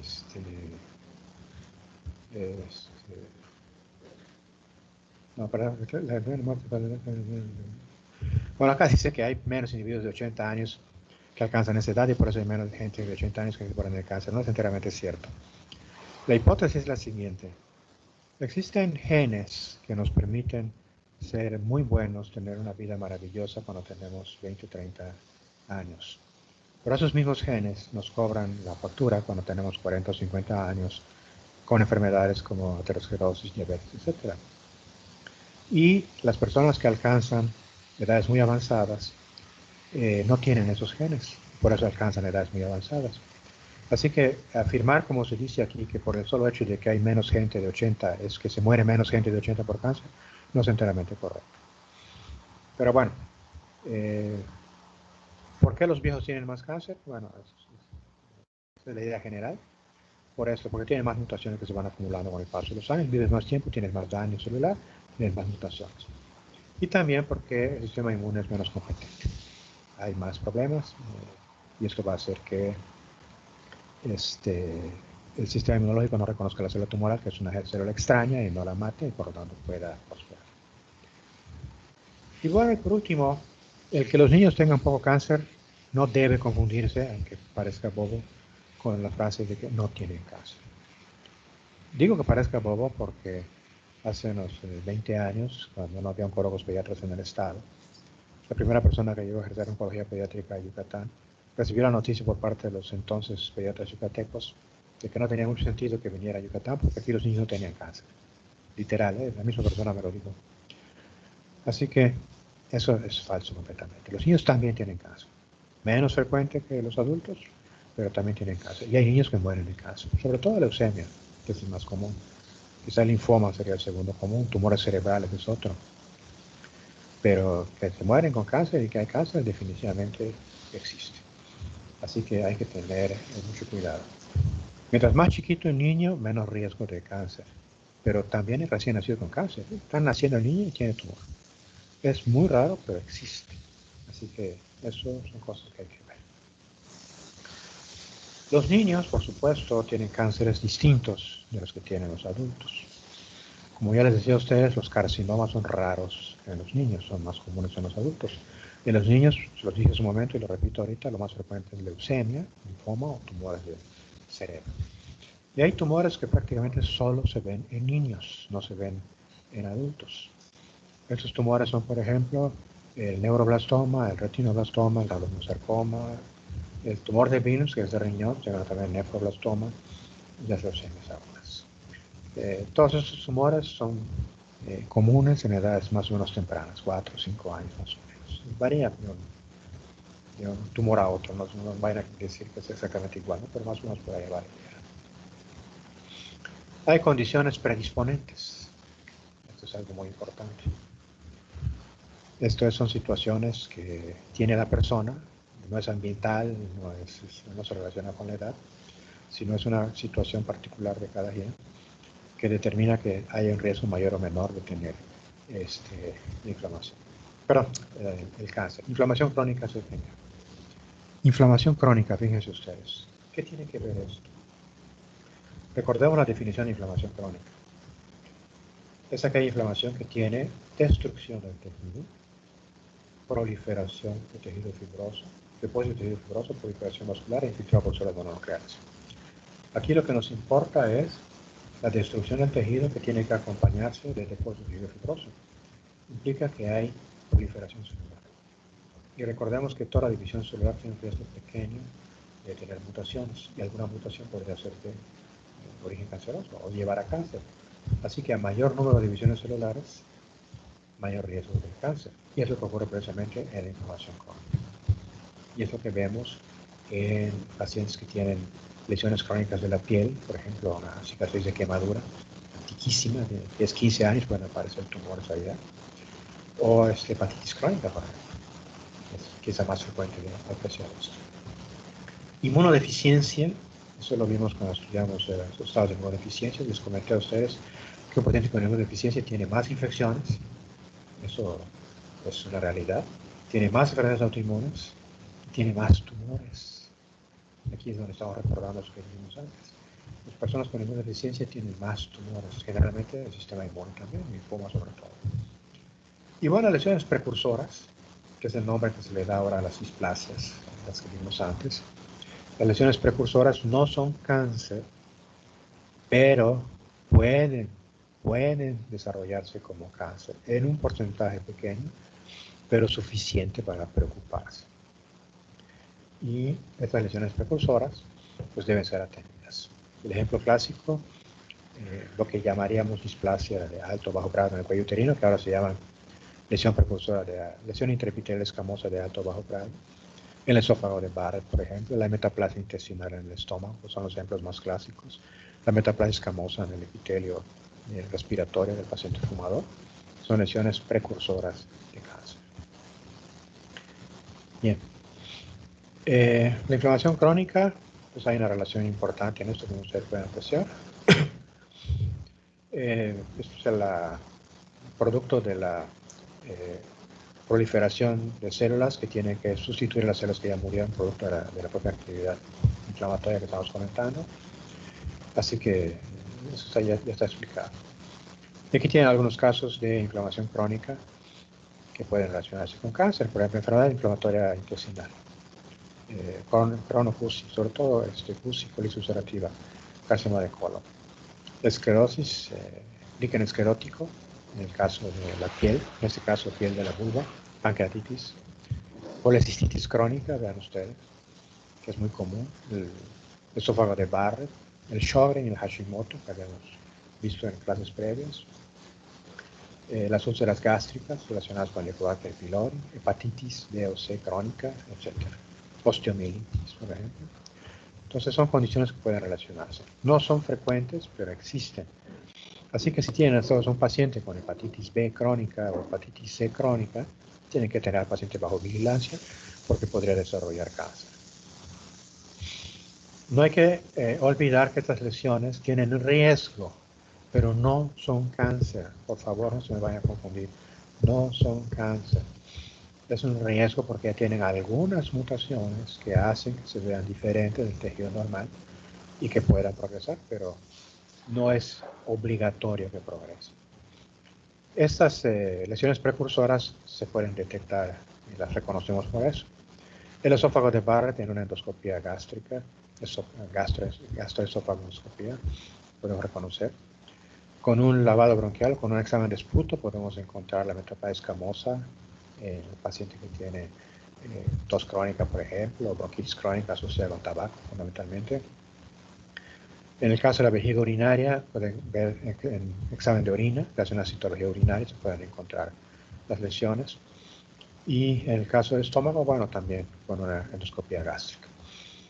Se puede tomar biopsias de endometrio, se puede examinar la piel, la mucosa oral, perdón, o la mucosa genital, donde va leucoplaquia. Leucoplaquia no quiere decir nada más placa blanca, y pueden ser muchas cosas. Pueden ser enfermedades inflamatorias o pueden ser neoplasias, y se tiene que tomar biopsia. Y algunos tumores benignos que tienen una connotación de riesgo para malignidad, como el adenoma velloso de colon. Decíamos de las inmunodeficiencias, particularmente de célula T. Recordemos que el sistema inmune tiene dos brazos, el humoral y el celular. El humoral, con anticuerpos, es muy bueno para agentes extracelulares, sobre todo bacterias. Y en cambio, el brazo celular de células T citotóxicas es muy bueno para células alteradas, o sea, en este caso, en nuestro tema, células cancerosas. Así que es sobre todo la inmunidad T, la celular, la que nos va a ayudar a combatir a los tumores. Y si hay un defecto de células T, el riesgo de cáncer es mucho mayor. Y sobre todo si el virus es oncogénico. ¿Y por qué virus? Porque recordemos que todos los virus son obligatorios intracelulares. Tienen que estar dentro de la célula para que se posesionen de ella y se aprovechen de la maquinaria de síntesis proteica para producir más proteína de virus y replicarse, etcétera, etcétera. Generalmente, los pacientes con inmunodeficiencia lo que van a tener son tumores del tejido linfoide, o sea, van a tener linfomas. Por supuesto, pueden tener algún carcinoma por allá, pero básicamente son linfomas. Bien, predisposición genética e interacciones entre ambiente y demás. Bueno, hay familias de cancerosos. Esa es una realidad. Aquí les hago a ustedes un comentario. Tómenlo como una especie de invitación, pero de ninguna manera es obligatorio ni nada. Investiguen en su familia si quieren, a lo más hacia atrás que puedan, bisabuelos, tatarabuelos, o no sea. ¿A qué edad murieron? O si están vivos, ¿qué edad tienen? ¿Y qué relación tienen con cáncer? Y creo que se pueden sorprender porque quizá algunos encuentren que en sus familias mucha gente ha muerto de cáncer. Y hay gente que han tenido cáncer. Pues. Así que hay familias que tienen el mismo tipo de cáncer, por ejemplo, cáncer de mama para todos. Y hay familias que tienen varios tipos de cáncer, pero cáncer al fin y al cabo, que no es exactamente igual. Ahora bien, no se les olvide que la herencia es muy es diferente para cada persona. Podría ser que la persona que estamos viendo sea la primera que tiene el factor hereditario. Así que la falta de una historia familiar no excluye un componente hereditario. Igualmente podría ser un factor recesivo, así que no estaríamos viendo antecedentes del paciente. Y por supuesto hay elementos no genéticos que pueden influir en el desarrollo de cáncer. Recuerden, hay elementos epigenéticos que pueden determinar la expresividad de los genes. Si se bloquea un gen que influye en el desarrollo de cáncer por un factor epigenético, es como si hubiera ocurrido una mutación, aunque no sea una mutación estrictamente hablando. Bueno, hay genes que favorecen el desarrollo de tumores, por ejemplo, los BRCA1 o BRCA2, en relación con cáncer de mama. Es raro, menos del 3% de los casos, pero cuando una mujer tiene mutaciones en estos dos, su riesgo es mucho más alto de tener cáncer de mama. Y bueno, estos factores genéticos van a influir entonces en cánceres que tienen una exposición ambiental. A ver si me explico. Imagínense ustedes un paciente que es fumador, pero tiene una variación genética en una enzima que modifica algún componente del tabaco. Si ese paciente tiene la mutación y además es fumador, su riesgo de tener cáncer se multiplica muchísimo. Es lo que se trata de decir acá. O sea, no basta con fumar, y no basta con fumar mucho o poco, sino que si además de eso hay mutaciones en algunas enzimas, esto puede determinar que el paciente tenga mayor riesgo para tener ese tipo de cáncer. Y bueno, los polimorfismos de las enzimas, no tiene que ser una enzima mutada, que varían la metabolización de los agentes procarcinógenos, también puede influir en esto. Recuerden ustedes que cuando hablamos del alcohol, dijimos que hay variaciones enzimáticas en las enzimas que degradan el etanol. Entonces, hay pacientes que somos susceptibles a embriagarse con la misma cantidad de alcohol que otros. Y algo parecido ocurre con esto. Hay personas que tienen variaciones en su actividad enzimática y demás.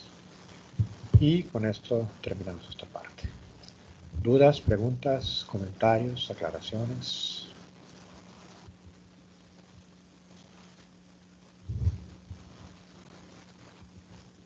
¿Algún comentario?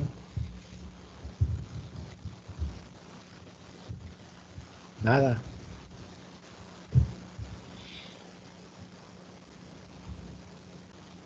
Bueno.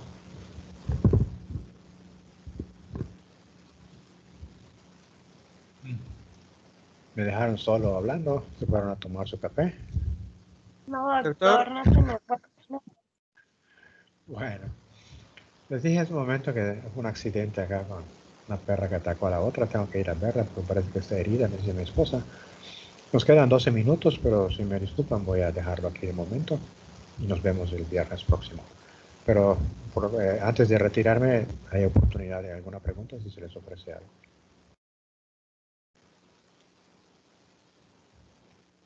Si no hay ninguna pregunta, me despido de ustedes y nos vemos el próximo viernes a las 5 de la tarde. Que la pasen bien, Gracias, doctor. muchachos. Gracias, doctor. Gracias, Gracias, gracias. doctor. Hasta luego. Gracias. Doctor, Gracias, gracias. doctor. Gracias, doctor. Hasta luego.